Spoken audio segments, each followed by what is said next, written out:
Okay, that item is unanimous. Calendar number 22 is Resolution 120. Approving amendment via Memorandum of Understanding to the Collective Bargaining Agreement between the County of Nassau and the Civil Service Employees Association. Motion by Deputy Sergeant Kevin, seconded by Minority Leader Director Whitten.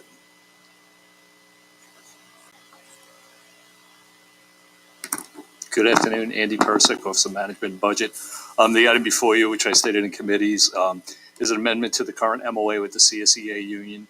It was a long process, I will say. Both sides didn't come out as happy as they wanted to, but that's usually what happens. It went to mediation, and we came up with an agreement that we think was fair to both sides. Basically what it's doing, it's stretching out some of the gross wage increases, or COLAs, as some of you may know it, stretching them out, or delaying the implementation of the Nassau Community College chart until 2027 for full implementation. We're pushing back on some of the stipends. There will be a contribution to health insurance of 3%. We've also amended the vesting back to 10 years, which was a big source of contention here.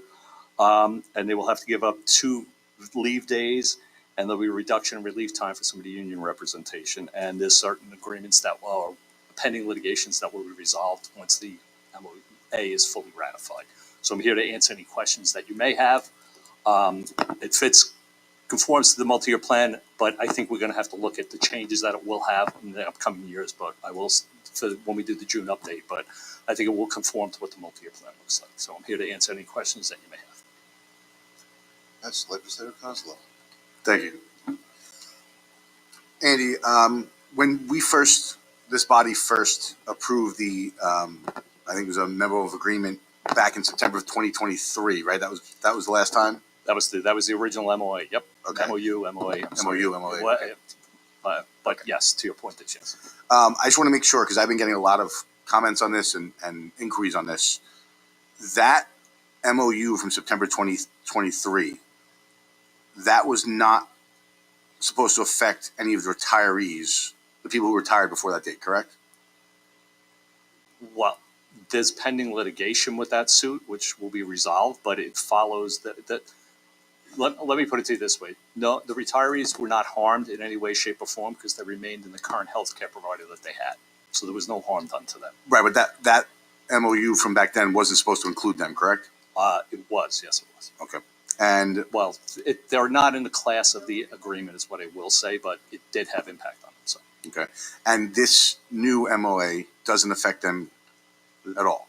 Again, there's still pending litigation that I can't say too much on, but I will say is that they're going to have the same level of benefits as the active employees now, okay, pending any changes that is made in the state with the current health insurance program. So if they change a defined benefit, a couple of years ago they raised the copays, so they're going to be subject to those changes. So the benefits do change, just so we're all clear on that. So it's not static. So okay, but there's not going to be any decrease in the benefits, correct? No, there will be. And no contribution for the retirees, correct? No.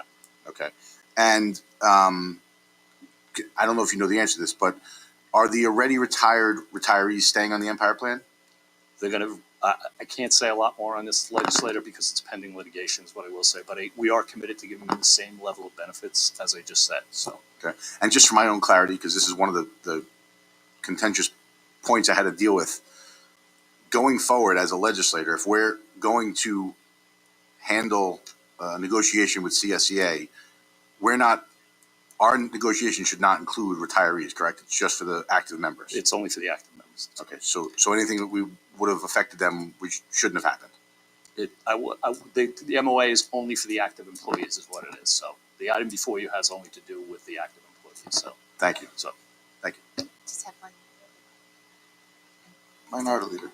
Hi, Andy. I don't know if I'll ask this as eloquently as I should, but those members that were supposed to be vested in 10 years and then it moved to 20 years, I just want to put that on the record that that's been addressed. That is, we've reduced it back to 10. It was Okay. 20 in the old MOA. We've reduced that, which was a cost to the county, but we heard it and we amended it. So, Okay. And with all these agreements, there's always modifications that get made during the duration of this. It's not uncommon, but these are material changes. So. That was a major one, in my opinion. Okay, and then just one last thing that's giving me a little angst. This number is very close, for the vote for the CSEA voting to accept it. I understood some of the votes were being reviewed. Do you know for sure? Okay, you're not I familiar. cannot comment on that, legislator, because I don't know the process and the voting Okay. process, but I know it was a very close vote, and I know there was some contested votes. That's what I saw, but I know nothing other than that is what I can tell you from here. So But the information you have and what we're supposed to be going on is that it passed. it passed. That is Okay. correct. Thank you. Anyone else? Okay. All those in favor, please say aye. Aye. Opposed? Okay, that item again is unanimous. Thank you. Thank you. And finally, we have calendar number 13, which is Resolution 111. A resolution filing the final environmental impact statement for the proposed lease between Nassau County and LVS NY Holdco 2 for the Sands New York Integrated Resort. Motion by Deputy Presiding Officer McKevitt. Seconded by Minority Leader DeRigi Whitten. Any debate or discussion? Legislator Nix.